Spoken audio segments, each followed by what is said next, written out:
napapanghinaan na, ayaw na maglingkod, ayaw nang umawit, ayaw nang tumugtog dahil na ayaw nang bumalik sa ministry. Pero hindi pa nagiging ganap. Hindi natin masasabing mahal natin ang Diyos kung ang ating kapwa wala tayong pakialam.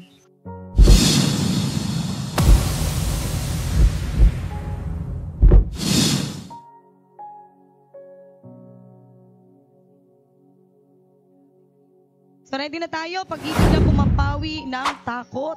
Nakakatakot mag-minister. Natatakot mag-prophesy. Natatakot mag-deliverance kasi mareresbakan. So binababa daw po ito ng Panginoon sa atin, iba-ibang klase po ng pag-ibig. Ang definition daw nito, yung lalim nito, ituturo ng Diyos sa atin.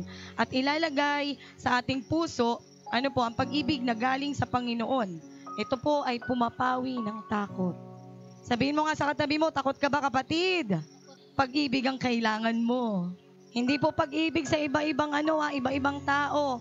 Hindi po. Pag-ibig lamang ng Diyos. Amen po ba? 1 John 4:18. 1 John 4:18. Walang kasamang takot ang pag-ibig at pinapawi ng ganap na pag-ibig ang anumang takot.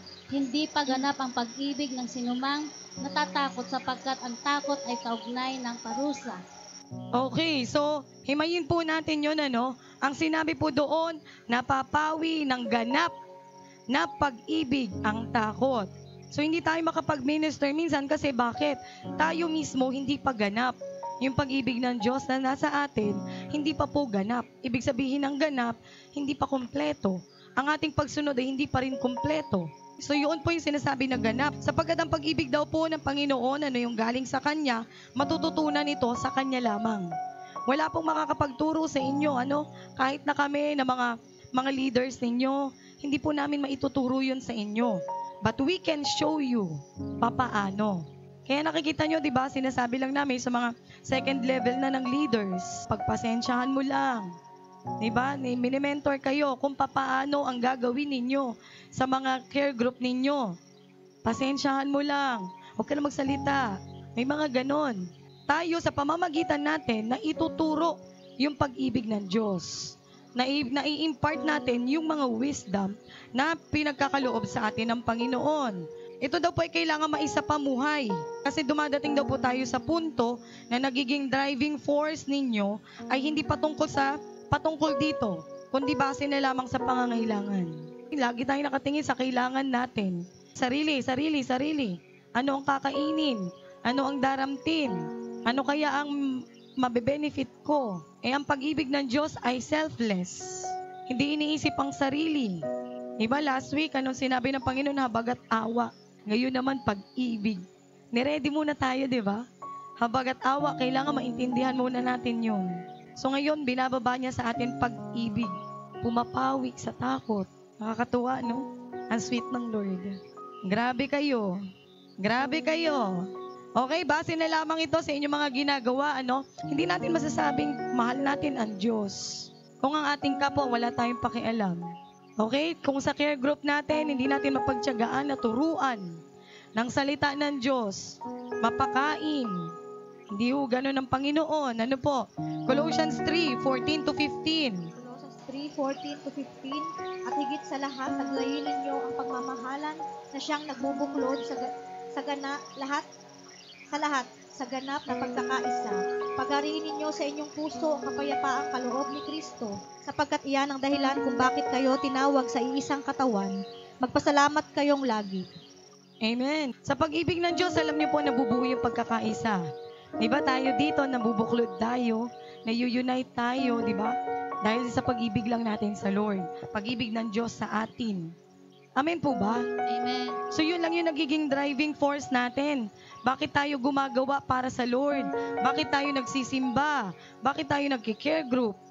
Yun lang dapat ang manatiling pundasyon natin sa ating mga puso. Subalit ang pag-ibig daw po sa inyong mga ginagawa ay nawawala. Kaya kayo ay nagsasawa. Kaya kayo ay napapagod. Dahil ito ang hindi nagiging driving force ninyo sa buhay.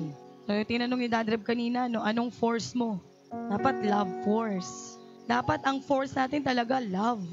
Dapat mas malakas yung tulak ng pag-ibig ng Lord sa atin. Kung kaya naman tinuturo ng Diyos sa atin ito, no, na patuloy daw po, ipakilala sa inyo ang pag-ibig na galing sa Panginoon ay ganito. Ito ay walang halong takot at pangamba. Kaya hindi tayo natatakot, no? Hindi tayo natatakot mapuyat. Hindi tayo natatakot na ilang oras ang tulog, tapos gawain na naman. Amen. Yun po yung pag-ibig na nilalagay sa atin ng Panginoon. Proven and Dahil mahal natin ang Lord, masaya po. Napakasaya. Napakabuti ng Diyos sa atin. At alam niyo po, opportunity yan na pinapakita sa atin ng Lord kung papaano kumilos, kung papaano anong tawag dito, kung papaano ang Panginoon isaayos niya yung lahat ng bagay. So imagine niyo nandito tayo, 'di ba? Iba-ibang upbringing, iba-ibang ugali. Kakatapos ang gawain, may matitisod, pambihira, 'di ba? Pero dahil mahal natin ang isa't isa, 'di ba? Nagtitimpi talaga tayo, Lord. Gagaling ko lang sa gawain. Kagagaling ko lang talaga, Lord. Napuspos ako. Ganon po 'yon.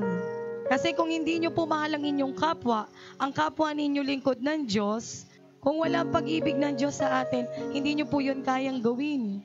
Malamang mag-walk out na kayo. Bahala kayo dyan. Puspos ka pa naman. So ito ay handa daw pong mag-commit. Ang pag-ibig na may nagpapawi ng takot, handang mag-commit.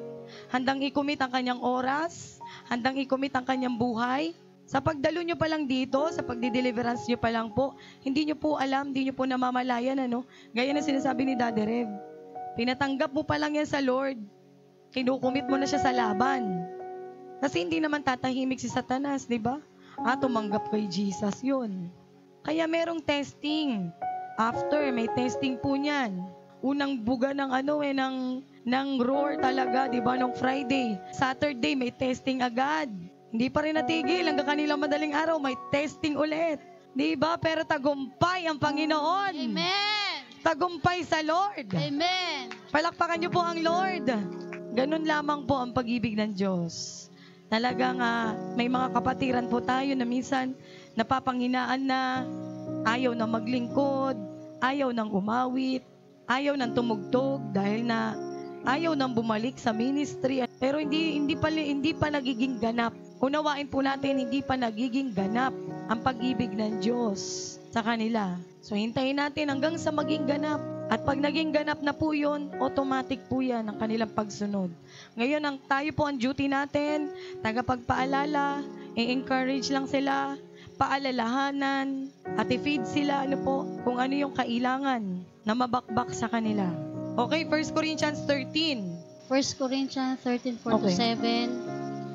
Ang pag-ibig ay matyaga at magandang loob, hindi mainggitin, hindi mayabang at mapagmataas, hindi magaspang ang pag-uugali, hindi makasarili, hindi magalitin o mapagtanim ng sama ng loob sa kapwa.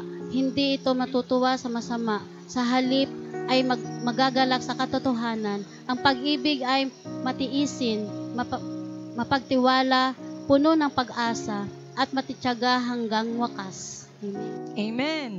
So kung kayo po ay humahanap ng definisyon ng pag-ibig, basahin nyo lang po yan.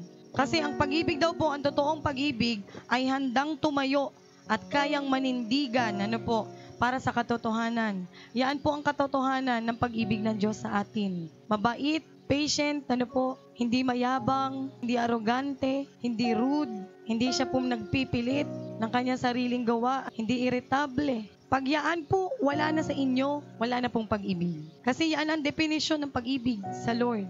Pag hindi na tayo mabait, wala ng pag-ibig. Pag magalitin na tayo, nawala na ang pag-ibig. So ganoon po yun, ganun lang kadali ang pagkilos ng Panginoon. Ngayon, ang gagawin natin para naman makabalik sa atin, ang pag-ibig ng Diyos? Siyempre, lumapit ka doon sa pag-ibig. Kasi ang Diyos ay pag-ibig. Lumapit ka sa Diyos. Kasi siya yun. Siya yung pag-ibig. So patungkol dito, ito pa ay pinapasabi ng Panginoon, kung kaya naman ang mga bagay na ito ay mahalaga, na masaludaw natin at maisa pumuhay. So marami po dito, marami sa atin na alam na natin yung pag-ibig, alam na natin, pero nakukulangan sa application. nakukulangan sa kung papaano i-apply sa ating kapwa. Sa panuhan daw pong ito, pinamumunuan tayo at pinalilibutan ng maraming mga saksi, maraming programa, abalang mundo, at yung mga driving force natin ay hindi na sa Panginoon. Sumusunod tayo sa Lord, hindi na dahil sa pag-ibig ng Diyos. Sumusunod na lang tayo kasi bilang mga lingkod ng Diyos, yung pattern natin hindi po sa mundo. Kaya hindi natin pwedeng ipasok sa sistema ng spiritual, yung sistema ng mundo. Alam niyo po 'yon? Yung system talaga ng gaya ng sa Garden of Eden, na originally na ginawa ng Lord, ay yun yung gusto niyang mapatupad para sa atin. Amen po ba? Amen. Amen, At masaya yun. Death, impossible. Immortality. Kaya pala we will be caught up at the last days. And we will not die. You will not die. Kaya pala si Enoch, wag daw tayo maghintay ng rapture. Wag kayo maghintay ng rapture. Kasi kung hindi kayo lumalakad sa spiritual, hindi basta-basta ganun yon na may tatak ka lang ng Holy Spirit. Kailangan you can ascend sa spiritual. Makapasok ka talaga sa spiritual. Okay? Kasi kapag nakapasok ka sa spiritual, doon lang mababago yung sistema mo. Pag nabago na sa spiritual yung sistema mo, magmamanifest na po siya sa physical. That's the reality.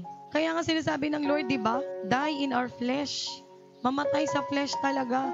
Pag matindi ang flesh natin, hindi tayo makaka-ascend sa spiritual. Di ba may biruan pa kasi mabigat yung physical. Pero hindi ho ganun yun, Na kailangan talaga you set your mind. Kapag nakaset na po yung mind ninyo sa Panginoon, mag-focus kayo kay Jesus, talagang doon niya kayo i-ascend. Nagkakaroon ng ascension talaga. Ang bilis lang. Parang walang nangyari, di ba? Mabilis lang siya. At bilang mga anak ng Diyos, binubukod tayo ng Panginoon upang matagpuan daw po tayo na tapat sa huling araw. Mateo 24.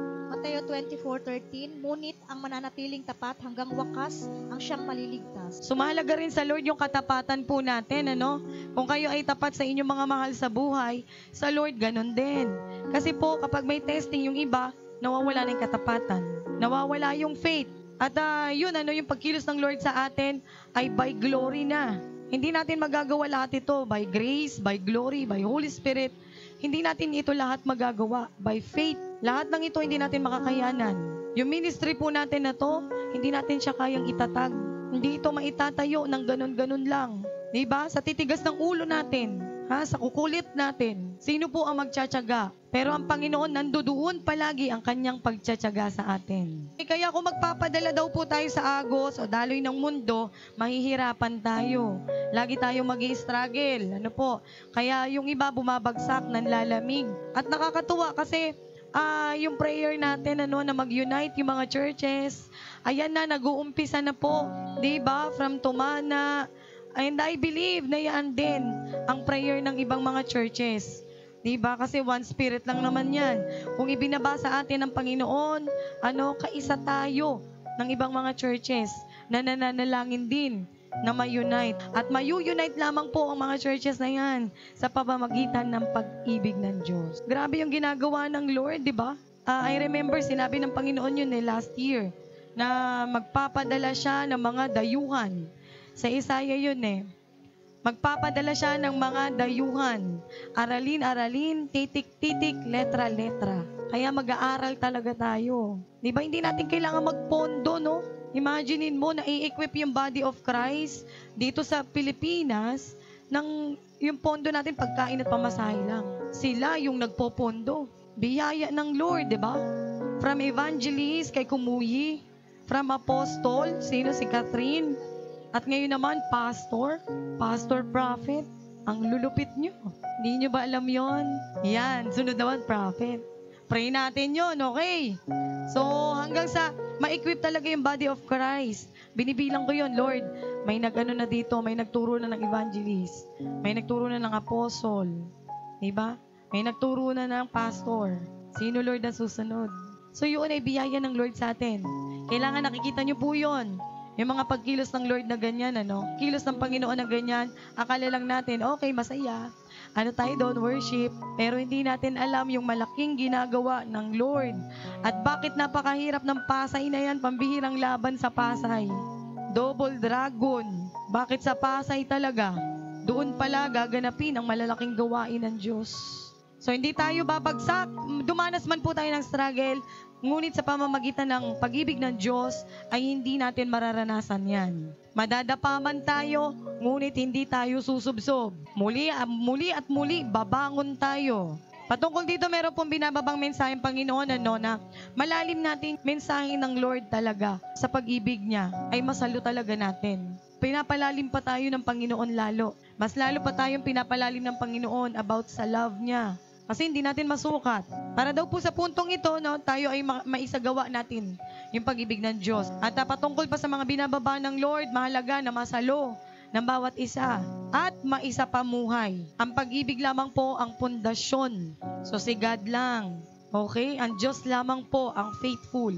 At ang Diyos lamang ang makakapagbigay ng perfect love. So hayaan po natin ay ayusin tayo ng Lord pagdating sa pag-ibig talaga. Yung pundasyon talaga na matibay sa pag-ibig niya ay talagang masalo po natin.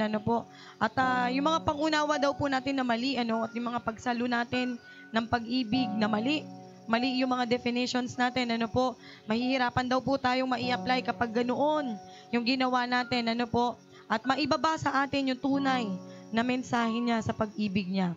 Okay, sapagkat ang pag-ibig daw po ay galing sa Diyos at pumapawi na maraming kasalanan. Ibig sabihin, tumatanggap ito ng tao anuman ang kanyang pinagdadaanan. Kawikaan 10:12. Kawikaan 10:12, sari-saring kapuluhan ang bunga ng kapuotan. Ngunit ang pag-ibig ay pumapawi sa lahat ng kasalanan. Ayun, di ba? So bakit po? Pumapawi ng kasalanan, Si Jesus nga, anumang tindi ng kasalanan natin, Kahapon, di ba, yung pinakita ng Lord sa atin, nakapatay ng 3, pero handa siyang tanggapin ng Panginoon. So whatever it is, anuman ang nagawa natin sa ating kapwa, sa Lord, ay tatanggapin tayo ng Panginoon. So hindi po nanguhusga at hindi namimilit, namamaliit. Hindi nang mamaliit ang pag-ibig ng Diyos. Sapagkat ito ay merong meekness, humbleness, kababaang loob, at galing sa Diyos, kaakibat nito ay nagiging hadlang upang hindi maisapamuhay ang ating mga pag-ibig na nasalo. Number 1, mga bagay na ito ay nagiging mali. Ang paniniwala ninyo pagdating sa pag-ibig, galing sa Diyos. So mali na yung ating thinking, sa kaisipan natin. Kasi bakit? Ang lagi nating basihan nga, yung pag-ibig na galing sa mundo. So number 2, hindi kayo namumuhay ayon sa pag-ibig ng Diyos, kundi namumuhay kayo base sa alam ninyo. Alam na ninyo ang mga bagay na ito, alam na ninyo ang pamumuno, alam na ninyo ang pananalangin para sa kanila. Pero ang pagkakaroon ng puso dito, ayun, nananalangin lang pero yung puso malayo. Nagde-deliverance lang pero yung puso ay wala. Naglilingkod lang, sumusunod lang sa Lord, pero yung puso niya malayo sa Diyos. Tapos magtatanong, saan yung reward? Nasa pagsunod ang pagpapala.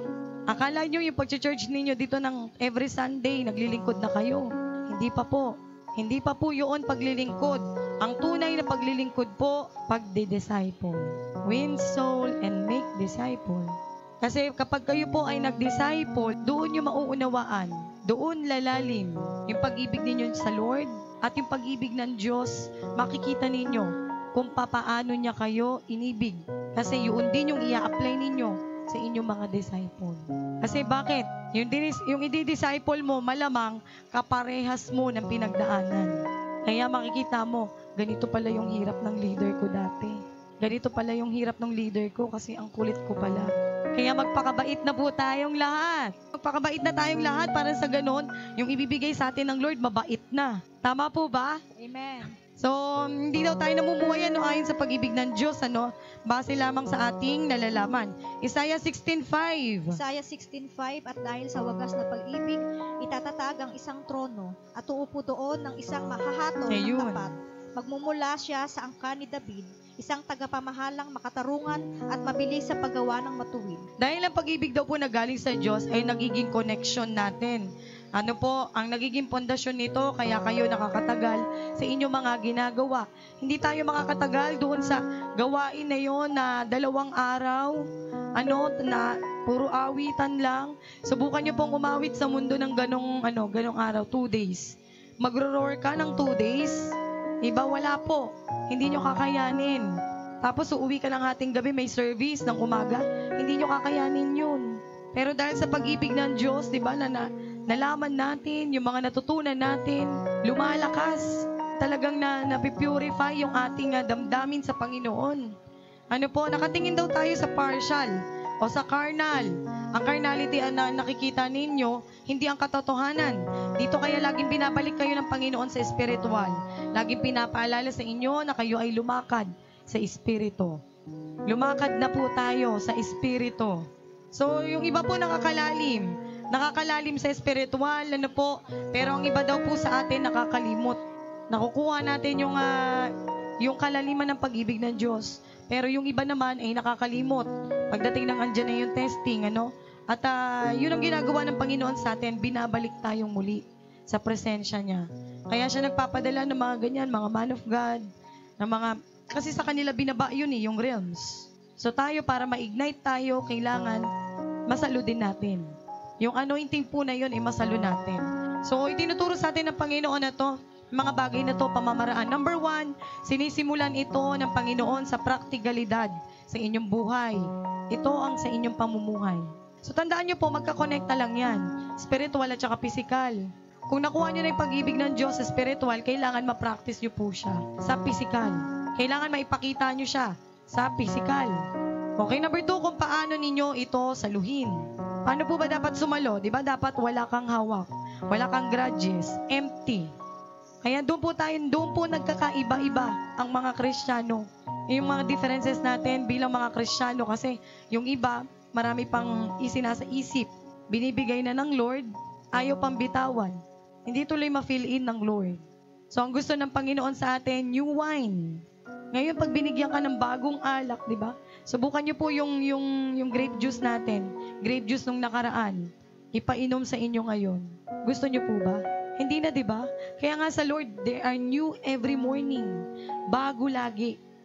Ngayon, tayo naman, kailangan nagpapanibago rin tayo. Bilang mga vessel, dapat panibago. Wala na yung ating mga hatred. Wala na yung mga tampo, mga inis. Linis talaga lahat yon. Kasi sasalo ka ng bago. So number 3, kung paano ninyo isasapamuhay. So doon lamang po, nakikita yung pag-ibig ng Diyos sa inyo, kung paano kayo mag-treat ng kapwa, kung paano ninyo tratuhin ang inyong mga disciple, ang inyong kapwa, maging yung mga nakikita lang ninyo sa daan. Sa inyong pamilya, ganun din po yun. Doon lamang, makikita nyo po, yung resulta, doon lang palagi. Okay, sa bunga po kasi nakikilala. Sa bunga nakikita kung ano yung bunga ng mga ginagawa natin, hindi sa bunga nga. Mahal, di ba? Mahal ko naman siya, alam ng Diyos ang puso ko. Alam ng Diyos na ganito, mahal ko yung kapatid ko na yun. Pero hindi pinapakita sa gawa. Iparanas po natin, iparamdam natin, gaya ng naranasan natin. Gaya ng ipinaranas sa atin ng Lord. So alam niyo po yun, yung parang nakaano kayo ng nanalo ka sa game. Pag nanalo ka sa game, may premyo, di ba? Yung premyo na yun, parang inaano mo, nanalo ako sa game. Dali, tikman natin. Ganon din pag mayroong mga bagong lutong ulam, ang mga kapatid natin. Excited sila, di ba? Uy, tikman mo to kapatid, tikman mo to. Ganon din po tayo. Kailangan ipaalam natin sa kanila na mahal sila ng Diyos, na sila ay meron pang panahon ang Panginoon. Kasi hindi po nila alam. Hindi nila alam na mahal sila ng Lord, na nagpapatawad ang Diyos, na may habag ang Panginoon sa kanila. Hindi po nila alam yun. Sinisimulan tayo ng Panginoon. 1 John 4:8-9. 1 John 4:8-9. Ang hindi umiibig ay hindi kumikilala sa Diyos, sapagkat ang Diyos ay pag-ibig. Inihayag ng Diyos ang kanyang pag-ibig sa atin na isa niya sa mundo ang kanyang kaisa-isang anak. Isinugo niya sa mundo ang kanyang kaisa-isang anak upang magkaroon tayo ng buhay sa pamamagitan niya. So dahil ang Diyos ang pag-ibig, kapag tayo ay laging connected sa Lord, alam niyo po, kahit yung mga kapatid natin na nakakawala ng pasensya, hahaba po ang pasensya natin. Diba? Mas lalo natin silang, anong tawag dyan, mas lalo natin silang maiibig pa, mapapagtimpian pa. So, ganun po yun, ano? Hindi po dapat kinakatakutan ng inyong mga posisyon. Hindi po dapat sila natatakot sa inyo. Kailangan po pag nakita kayo, talagang parang kamahal-mahal kayo. Diba? Hindi nakakatakot. Ay, naku, ayan na yan, andyan na siya. Papalayas ng demonyo yan eh. So, kailangan even yung mga demons nila, kaya nating mahalin. Dahil may kaligtasan na sila, di ba? Kahit na sinabi na, naku, may Nepalites yan. Ayaw ng lapitan. Ayaw ng konektahan. So, kailangan po tayo mismo yung nag-i-initiate. Tayo mismo yung nagli-lead para sa kanila. Okay, so gusto po ng Panginoon sa atin yan. 1 Corinthians 16:13 to 14. 1 Corinto 16:13-14. Maging handa kayo at magpakatatag sa inyong pananampalataya. Maging matapang kayo at magpakatibay. Ayun. At ang lahat ng ginagawa ninyo ay gawin ninyo ng may pagmamahal. So, ganun lang po ang commandment ng Lord sa atin. Ang lahat ng ginagawa natin ay gawin ninyo ng may pagmamahal. Lahat lamang po may love. Yun na lamang po ang ating gawing pundasyon sa ating mga paglilingkod. Kasi hindi po talaga natin mapapagtiisan ang lahat ng mga nangyayari sa atin kung walang pag-ibig ng Diyos. Okay, sa patungkol pa po rito, tinuturo sa atin ng Lord, magpasaliksik daw po tayo, magpa-check ng puso, upang sa ganon ay tayo munang mga leaders, ay mai-align muli sa banal na espiritu.